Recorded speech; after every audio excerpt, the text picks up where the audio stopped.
Welcome to the MuseCast, where we squeeze every last drop of inspiration out of Sunday's sermon. Well, hello and happy Tuesday. Dan and I are so proud of ourselves right now. It's just, I don't know what to do. That was seamless. I know, but I feel a little lost. Like, I know. Did we start? I can't tell. My equilibrium's a little off. It feels a little different because we're just trying to be professional and that's right. And just start the show. Hold on a second. I'm gonna go get my tie. Hold on. Okay. No, I'm kidding. With your reflective shirt and a tie. Yeah. Actually, right before we pressed record, Dan and I were patting ourselves on the back kind of rigorously because we've discovered how very close to Jesus we are, Dan. Did we not? That's right. We are just, and so it started, just so you know how our day has started. It started with me saying that one of my character flaws, not for myself, but for those in my life, is that I cannot drink coffee once it gets below room temperature. Like, I need my coffee hot. Like, I like my coffee hot. And as soon as it gets to room temperature, I'm like, hey, can you warm my coffee? You know, because I'm usually like in the middle of doing something. And then Dan started talking about sparkling water, and I was like, and furthermore, I can't drink sparkling water once it gets to room temperature. It needs to be cold, cold, cold. And so Dan and I are in agreement with the cold sparkling water part. I don't think we're in agreement with the hot coffee part. No, actually we are. Okay. It can't be like too hot. I mean, because like if it, I don't like pain at all, and I've made that clear in my sermons. So it's got to be like drinkable hot. But but if it gets warm, then it's like, well, it's just mud. No, I don't know what. Yeah. You know. So I think you and I are, and you know, that if we're gonna have a beverage, it has to be either hot or cold. I think that's right. However, here's where it gets weird, though. You know, is that when I have water, I do like water that's just room temperature, and sometimes I like it cold. But sometimes it's good, like cold. It does something funny in the stomach. Like on a really hot day, cold can feel good at first, but I don't know. It's hard to explain. Water, it gets tricky. Yeah. So, well, let's leave water out of the equation. Hot or cold, or we spew you out of our mouths. How about that? That's right. That's right. Make up your mind. That's right. Well, happy Tuesday, everyone. Welcome to the MuseCast. He's Dan Kent. I'm Shawna Boren. And we are in week 2 of our Revelation series, The Unveiling. Mm-hmm. Dan, look, I got it. First try. You got it. The Unveiling. And then within The Unveiling, we are in our first sub-series called Do Not Be Afraid. Yes. Hey, you'll get this just in time for our new sub-series. I know it. So. It's going to be great. Yeah. And so we got to hear from Greg. Here we go with another title. The time is near. Yes. And you know what else the time is near for, Dan? Summary? Yes. Right. You are so smart. Man, after 3.5 years, I'm finally starting to get an idea of what we're doing here. Yeah, that's great. That's good. Hey, that's good. Before I do the summary, just a quick shout out. I guess it's like right now, I think Greg is going in for his surgery. I know. So, I was but just by the thinking time about that. Yeah, by the time this airs, he'll be done. So, so maybe prayers for recovery for Greg, because it'd be good to see him up and about without canes and all of that. I'm so excited. I'm just so excited. What a toil. I am so thrilled for him, and I know that he is excited about the possibility of having relief to some of this pain.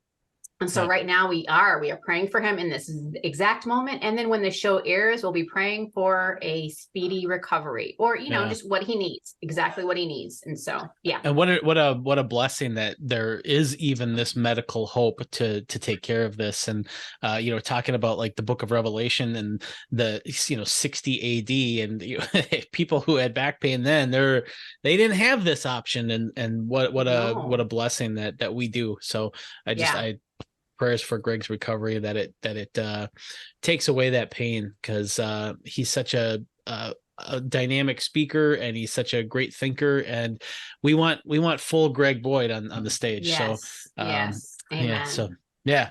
He'll be doing what was it, pull-ups and all that stuff before we know it. I hope so. Yeah. Oh goodness. Well, good. Hey, so the time is near. That's the name of this sermon. And Greg, we're continuing in that first 3 verses. We haven't even gotten to the "do not be afraid" part yet. So I mean, we're 3 sermons in, and we're not going to get to it this weekend either. So we're still going to be in verses 1 through 3. But, he did a summary just saying, hey, look, the thing to remember about Revelation is that things are not what they seem. The book, some of the images that are used and some of the pictures that are portrayed are very scary. But the whole point of the Revelation is to turn those scary things upside down to show us the good news underneath. And so really that's what revelation means. It comes from the Greek word apocalypsis, which means to unveil or to uncover. And the book of Revelation is what is called an apocalyptic writing. And so Greg spent a little more time talking about some of the technical dimensions of an apocalyptic writing.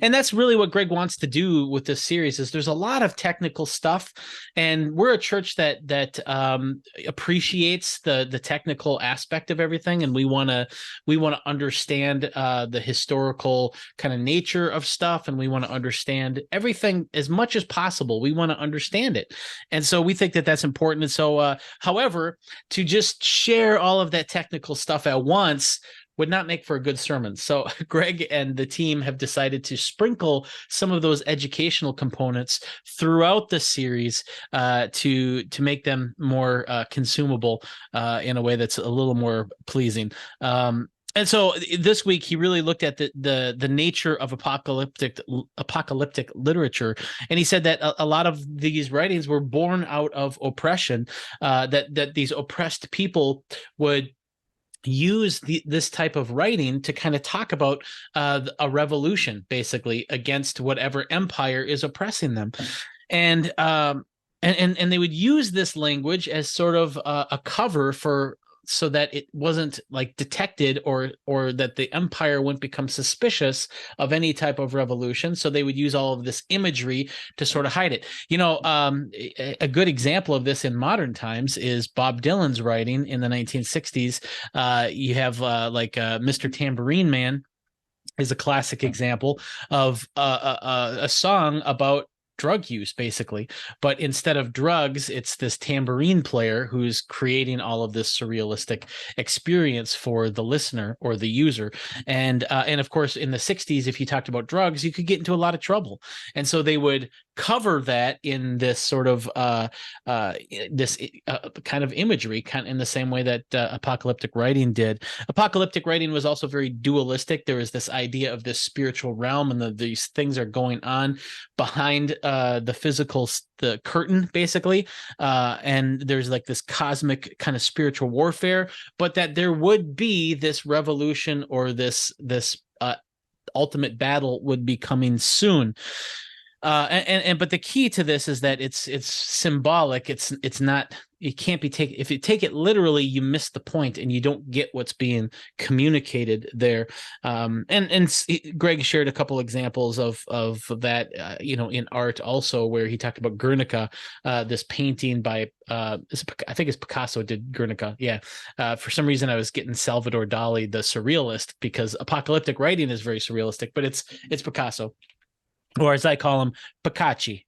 So my Italian might not be perfect, but I'm sticking with it.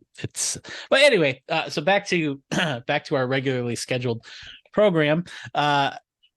The key kind of cool thing about Revelation that Greg sort of reveals today is that, a lot of times throughout the book, John will refer to Babylon. Well, he's actually talking about the Roman Empire there, and Babylon has been used as sort of a apocalyptic placeholder throughout the Old Testament, New Testament, as sort of the discussion of whatever empire is oppressing people. And so you could talk about America or Britain as Babylon as well.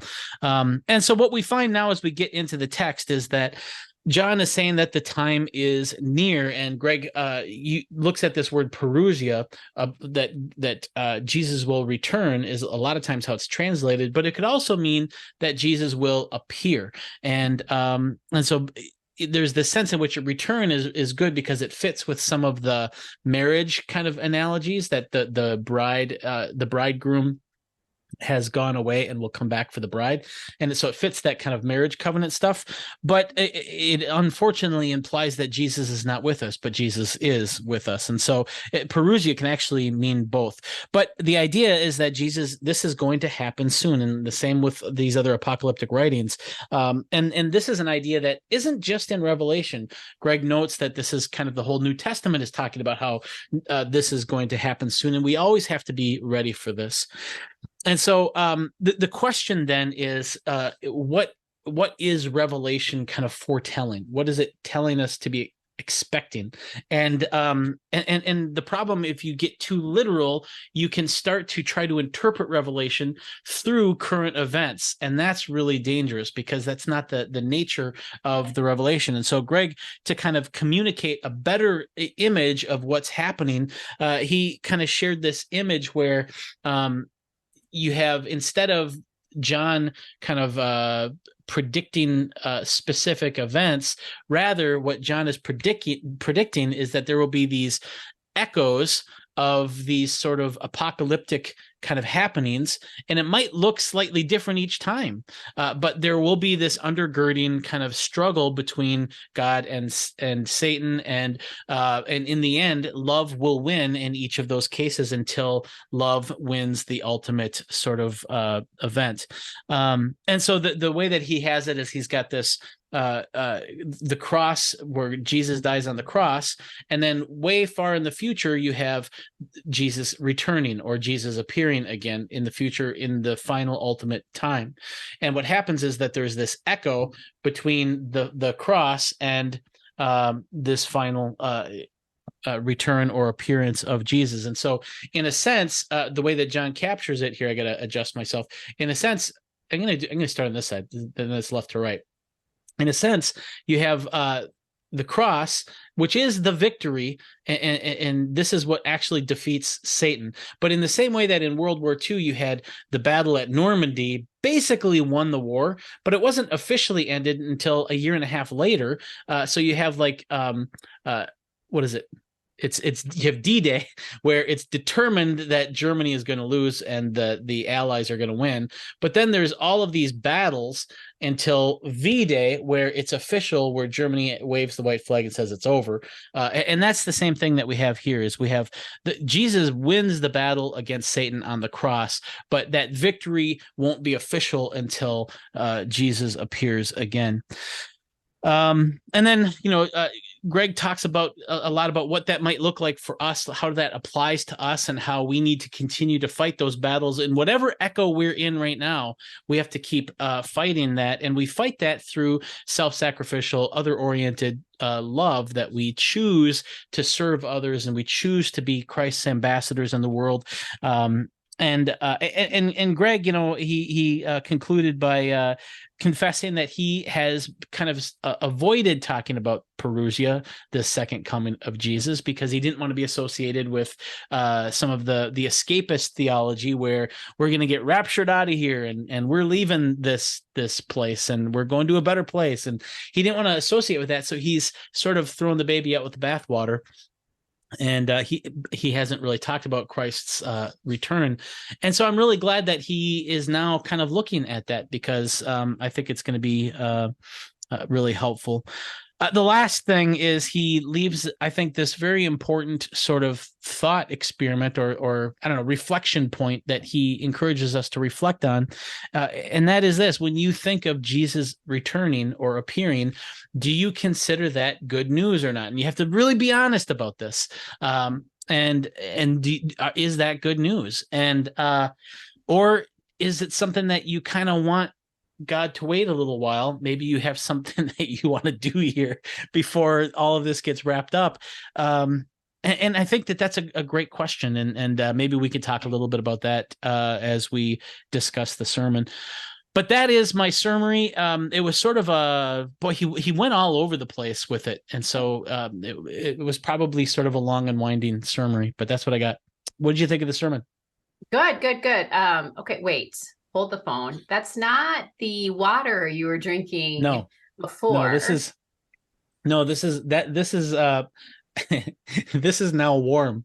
This is room temperature. Yeah. Well, so yeah, I mean, gotta move on. So I gotta go get some ice for that, so I can cool it off.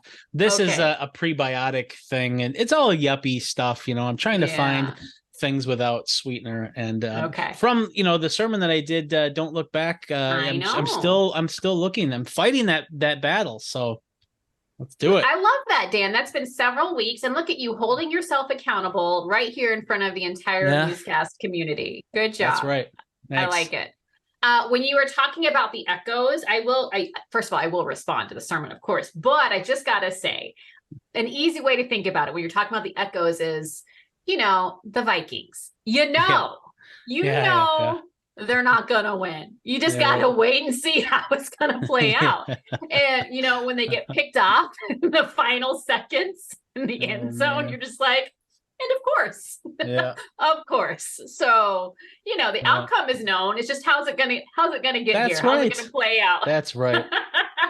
Oh goodness, yeah. I am appreciating kind of the slow deep dive we're doing to kind of lay it out, like you said, some of the technical aspects of it, because I think it's important to set that stage, set that foundation, because we know what's coming, and we know there's going to be a lot of language that we're gonna, and so I think it's good the way that you guys have crafted the first several weeks of the series. I did really appreciate just some of the reminders of what apocalyptic literature was. And it's not something I think that we're super familiar with in our day. And so it's a good reminder of what it was and what it meant to the people of the time. Like, they very well knew what was happening. They understood the language of that time.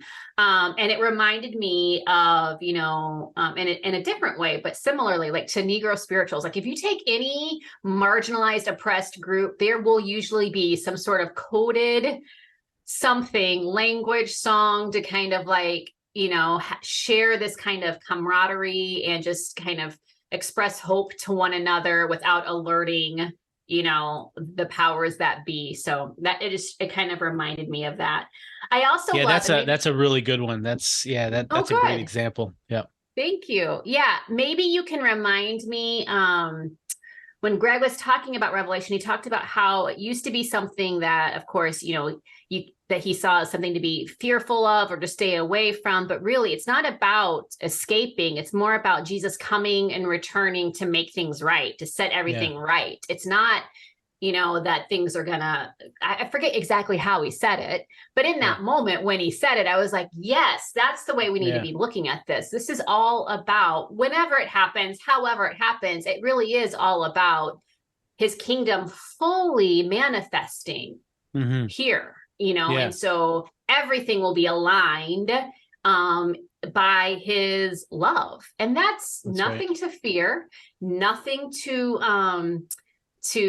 want to wait on, like whatever good time you've got going on right now, like him coming to right all things, I think would be something to look forward to. And so I did also love how he ended the service with that question. Like, when you think of Jesus' return, however it's going to look, is it good news? Is it something you fear? Is it something you're like, oh man, I got some good stuff happening in my life and I don't want him to muck it up. Like, right. Thanks a lot, Jesus. I know. No, bud. Well, I think you're right. And I think another way to think of that kind of issue is that you can either, by answering that question, if you honestly say, I hope Jesus doesn't come back like today, because I'm in the middle of 10 things or whatever. And if you feel that, it could mean two things that are equally worth looking at. The first thing is that I have some type of idol in my life that I have put above Jesus, because if Jesus is the good news, if Jesus is my Lord, if Jesus is the only thing that has any hope of providing meaning for life, if I want to delay that somehow, then I must have put something else above Jesus. It's just it's that simple. And for me, I mean, I can tell you that as a teenager, I didn't want Jesus to come back until I had sex. I mean, no way. I mean, because what if there's no sex in heaven? I mean, that's what a terrible kind of tease to grow up, and stuff like that. Was like, well, obviously, teenagers will exalt things above Jesus like that, and so that's just an example of we have put that on a pedestal. And so, but the other thing it could mean is that I don't really understand what it means for Jesus to come back. Right. And so it's possible that I have committed and I in my head, Jesus is the most important thing. Yeah. But it also might mean that I don't really understand what the return of Jesus means and the righting of everything that is wrong. And I haven't really been aware of just how broken the world is, or maybe I haven't learned yet just how unfulfilling everything is in the world. And as you get older in life, you start to realize that the things that I thought were so important, they are good, but they're not like, they don't fulfill me in the way that God will. And so it's possible that either I have created an idol or I haven't really understood what it means for God to come back. And that's a good thing to be aware of in our spiritual journey. So I think that question is just so important. Yeah, those are two great points, Dan. I'm reminded of, my dad was a preacher. And so I'm reminded of the story he would tell frequently about when he was, about an old time Southern preacher who was like rallying up his congregation. He's like, how many of you guys want to go to heaven?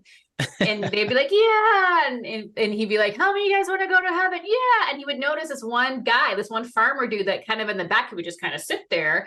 And he's like, hey, how many of you guys want to go to heaven? Yeah. And this dude was just like not responding. So finally he was like, Billy Joe, you don't want to go to heaven when you die? And Billy Joe was like, oh, when you die, I thought you was getting up a load for right now. Yeah. So corny. It's so corny. And that is the Billy corny Joe. Joke of the day. I thought you were getting up a load for right now. No, I mean, yes. So I do think those are two really great points that you bring up. Either it is quite possible that we have an idol or idols in our life that we are just holding on to, that we think nothing could be better than, or we just don't fully understand what it would mean. And I know that we don't fully know. We just know that things will be made right. And that has to be good news. So whatever I fear, like if I think through it, if I'm honest with myself and I think, man, what are the things I love in my life? Well, it's got to be my people. And so, that would be, if it's a possibility that I wouldn't have relationship with my people, that is a sadness. But I have to believe in the character of Jesus and know that when he sets things right, I don't know that I'll be in a place of grieving whatever it is I think I'm going to be losing, because we really just don't know. And so we have to, again, trust his character and who he is. I don't know. That's the kind of way I work myself around it all. Yeah. No, that's good. I've been playing this video game. Although I haven't had much time the last month and a half, but it's a cowboy game, and it's set in like the late 1800s, and you ride your horse all around the countryside, and just like riding around up and down these mountains and the waterfalls, and there's so many animals like all over the place. There's just constantly a squirrel or a rabbit or a deer or a fox or whatever, and just how beautiful everything is everywhere you go, and just this pristine, undeveloped America. And it's just every moment is this beautiful moment. And and like that by itself, I always think back, is that by itself, if creation is restored, yes. That by itself is just like, I want that whenever God is ready for that. I'm bring it. I know. And that's just the base of what it means for creation to be restored. That's not even including fixing my thinking and my head and my body and all of that. I mean, just nature itself would be enough for me to say, I'm ready. And I don't care about my little projects and my books and all that kind of stuff. I'm ready. So yeah, amen to that. When you were saying that, it was reminding me of, do you remember like in the early days of the pandemic when everything shut down and like no one was going anywhere? Like, do you remember seeing all the reports of the different animals and stuff that were like just reemerging and just walking around, and like the air that was so clear, and like it just was, it like, you know, it was amazing. Like water, like in natural like places, like it was clear. It was amazing just how much things, like without us congesting the world, how much creation and nature was just kind of like experiencing a little revitalization. I'm not idolizing the pandemic. Don't hear me say that. I'm just saying when we were all forced to stay home, I think we saw some stuff there. So I'm with you. Anytime, that can be redemption, restoration, and it's all going to be like, we're going to see what it will mean for things to be as they're meant to be, without corruption, without decay, without strife, you know. And so that, again, I say, has to be good news. Really good stuff. Yep. All right. So I do have a question for you, Dan. One of the things that Greg has said in the first 2 weeks of the series is he's kind of warned us against a literal reading approach to this book. And I just want to say, for those who really value a more literal interpretation of scripture, that could be hard to hear. But I'm going to also put forth the challenge of maybe putting that, I'm not saying walk away from how you think, but just maybe put that aside a little bit. And I'm wondering if you could talk a little bit too, what are some of the, I don't want to say dangers, but maybe some of the pitfalls that could occur if we were to approach this text in a literal sense? Yeah. Well, the first thing I would say is that reading Revelation as symbolic, or not reading Revelation literally, is important, not because we should do that to all of Scripture. It's just because Revelation is meant to be read that way. So reading Revelation literally is as dangerous as reading the Gospels allegorically. It's you wouldn't do that because the Gospels are meant to be read literally. That's how it's meant. But John is telling us right away that that Revelation is not meant to be read literally. It's meant to be read apocalyptically. And so that's the first thing I would say. But the second thing, and I'm going to talk a little bit about this weekend, is the main danger that I see with reading kind of literally the images of Revelation, and this is just my own kind of suspicion, is I think that you can't read the images literally as and try to make sense of our current events based on what Revelation says. If you do that, you are putting God in a huge constraint. You're putting God, you're basically turning God into a wooden idol, because what that implies is that if John was giving us predictions of specific events, that means that all of these events have been determined for thousands and thousands and thousands of years. And it means that these things, these specific events and how they look and who the players are and how it's exactly going to go moment to moment is determined. It's already set in stone. There's nothing anybody can do to stop it. That's in philosophy, that's called fatalism. That means that we're all powerless. We're all just kind of riding this roller coaster of inevitability. There is no choice. There is no free will. It's just this script that you and I and John the apostle and Jesus and the angels and the demons, they're all just writing out this script that will inevitably lead to some conclusion. And that means that God is not active either, because everything's already been determined, which means that God isn't doing anything. He's just writing out this script with the rest of us, which is no different than what Jeremiah talks about in the Old Testament about God being a worthless wooden idol in the eyes of these pagans. And he laughs at people who make these wooden idols that don't do anything. And so a literal reading of Revelation, I'm going to argue, is basically doing the same thing. It's turning God into a wooden idol that doesn't do anything because he doesn't have to. Everything's determined in this sort of fatalistic way. But when you read Revelation, And of course, when you read the entire Bible, choice and options and the different paths that we could take, it's all over the place. And the two ways tradition and all of that. And I just think that what Jeremiah says is that, we serve a living God. And if your theology or if your Bible interpretation turns God into a wooden statue, then you know that you're doing it wrong. And I think that reading Revelation as a predictive tool for current events is just one of the ways that we can theologically turn God into wood and stone. That's so good. And it takes away the whole relational aspect of us, his creation, his sons and daughters. Like he wants, like we say that all the time, he wants relationship with us. And if everything's already been decided and predetermined, then what the heck are we even doing? That's right. That means nothing we say or do matters because it's all been, foretold. Right. And so, good luck.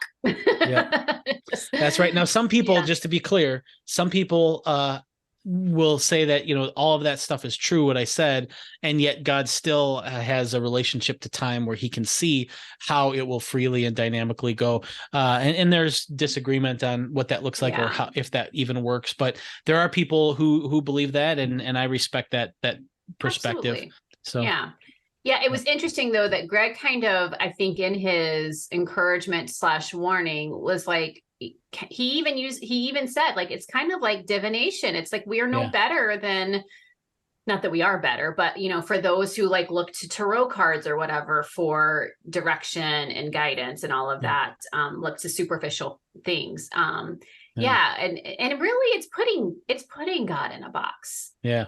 It's putting him in a box and kind of like holding him accountable to these things. And so anyway, we can go on that path for a while, but it sounds as if we've got some really good stuff coming up this Sunday. If your response is any indicator, because you got a little fired up there, Dan. Yeah, well, it's exciting. I really am. I'm really excited for this weekend. I might have too much stuff, so we'll see how it all goes. But it's good. Good. Yeah. At the tail end of your summary, you were talking about, again, the echoes and stuff. And you said, maybe we'll talk, you alluded to maybe us discussing that further. Is there mostly it was the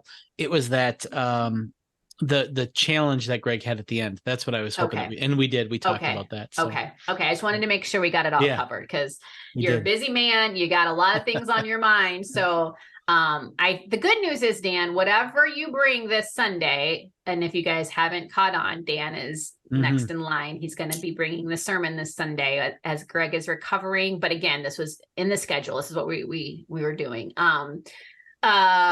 If you have to leave some things out, then we have the show every Tuesday, right? So where you can like bring out some more stuff. So it'll be really good.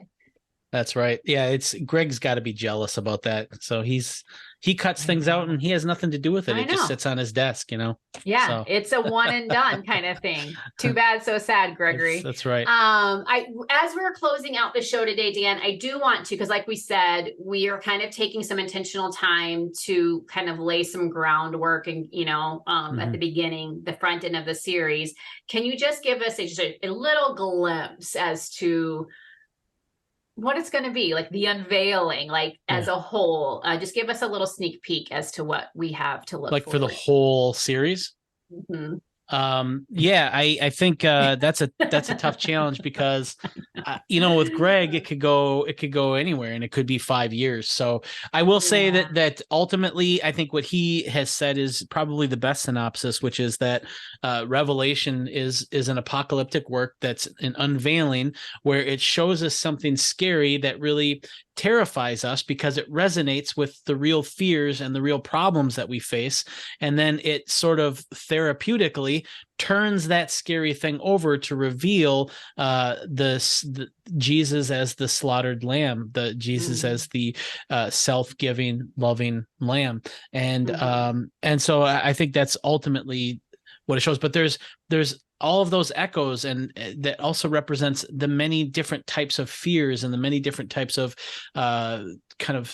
types of battles that we experience in this cosmic conflict that we're kind of born into. And so there's a lot of different points of unveiling that need to take place, and that's largely what Revelation will be about. But I think it's more than that too, and that's what I'm hoping to talk about this weekend, is that I think it also provides us a structure for us to orient our own lives and to kind of describe or define our own purpose in our lives. And as we orient ourselves towards Christ, we're not just orienting ourselves to a person, although that's the most important thing. We're also orienting ourselves toward a person in the middle of this cosmic conflict. And so there's jobs to do. There's things that we can participate in. And that's what I'm going to start to look at this weekend. I love it. I think it's important just every few weeks just to kind of zoom out and say, because I know I can imagine folks can get a little stuck in like, wow, we're still here or whatever. So you can get lost in the weeds for sure. Yeah, for sure. That's a good point. For sure. Yeah. Yeah. And so with that, sir, we are going to transition into nugget time. Woo-hoo, yeah. We're still waiting on our theme music for nugget time. You know, that's forthcoming. I'm certain they're working on that. So in the meantime, let's just roll with our nugget. Do you want to go first, or do you want to end it? I'll go first. Okay. You know, I think I was thinking of, so first of all, in 2000, I think it was 2003, it was the Atlanta ETS conference, and it was an important conference because the Evangelical Theological Society, I think, was trying to get Greg kicked out because of open theism or something like that. And I happened to be there, but it just so happened that N.T. Wright was also there, and I went and I listened to N.T. Wright, and he was all right. He's he's got that kind of Britishy kind of European accent, and he's this very stereotypical scholar, and he was saying some very wise things, and I'm off to the side, so he's lecturing, and I'm over to his left in the front row, but at the very end. And so I still remember this profile of him speaking, and he starts talking about Perusia, and he starts talking about the return of Jesus, and then he says, of course, it's not that Jesus returns. The more accurate translation is that Jesus appears, because he's right here all the time. And when he said that, I just started bawling. I just, like, right in the front row, I just started crying, because I have a hard time sometimes really living as if Jesus is right here, because I tend to feel God's absence more than his presence. And that kind of understanding was so, like, really liberating for me. And so if you are like me, if you also have a hard time imagining Jesus's presence, maybe this will be encouraging for you as well, that when Jesus is going to come back, it's not that he's coming back from some far off place. He's coming back into my awareness. He is right there all the time. And I was thinking about this morning. This is in, let's see, where is it?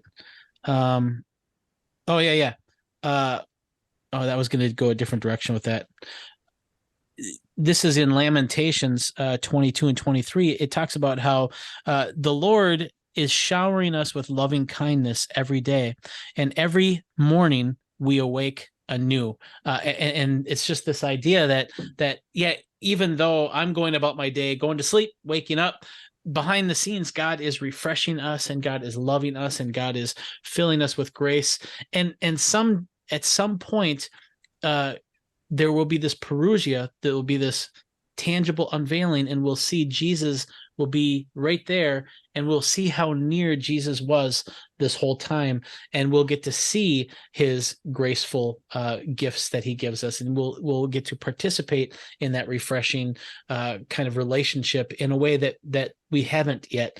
And so all of that, for a person who tends to lament God's absence and tends to have a harder time sensing God's presence, all of that for me is just so refreshing, I guess, is what I would say. And so it's not really a nugget in the sense of a principle or an idea, but it's a nugget in the sense that this really helps me and helps my heart. I love it, Dan. That was beautiful. It was an inspirational and encouraging nugget. So it was a great nugget. Thank you. That is Jesus appears, because he's not left us. We're not forsaken. That's right.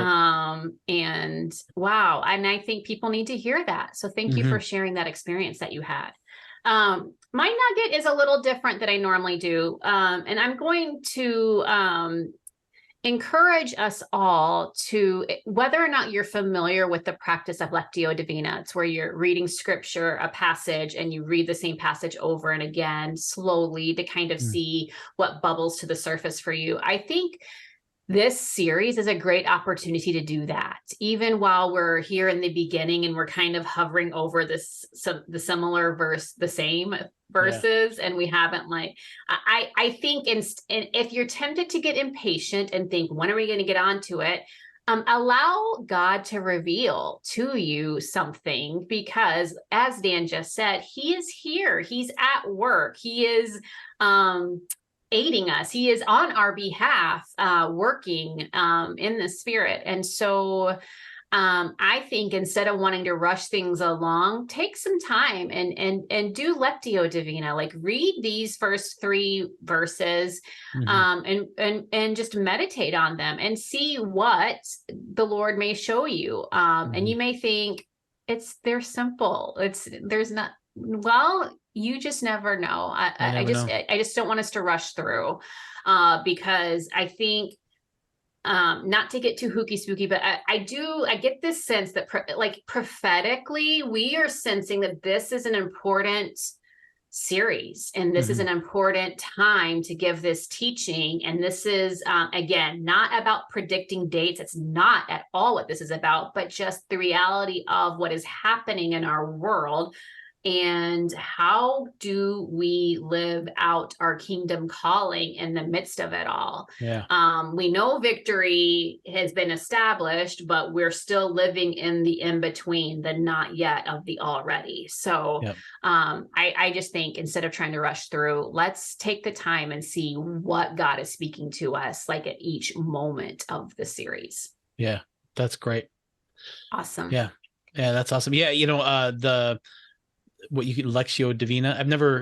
I've seen that, and I tend to do that practice, but I've never actually studied that as a practice. So yeah.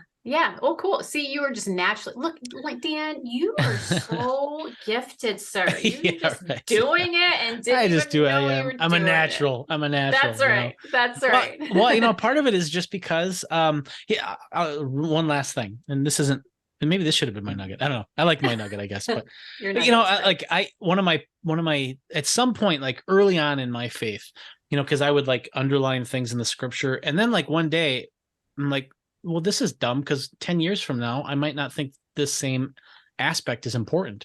And so I made this commitment: I'm not going to write in my Bible, because every time, if God is a living God and the Word is a living Word, and His creation is alive, well, then underlining something is just a way of fixing it, but everything else is not fixed. And so and not to say that truth isn't fixed, because truth is fixed, but how truth applies to this variant creation isn't. And so I made this commitment not to underline stuff, so that every time I read it, sometimes it takes 3 or 4 reads for me to see something like, oh, interesting, and so it's all related to what we talked about earlier. So anyway, that's all on a side. That's awesome. That is so cool.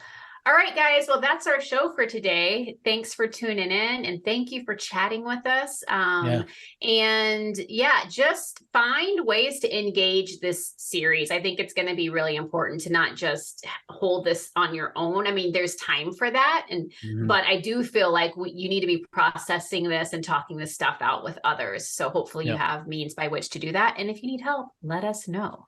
Otherwise, we will be listening. Yeah, that's right. Email it. It's on there. It's somewhere there. Tune in Sunday. You don't want to miss Dan Kent's sermon as a part of Do Not Be Afraid.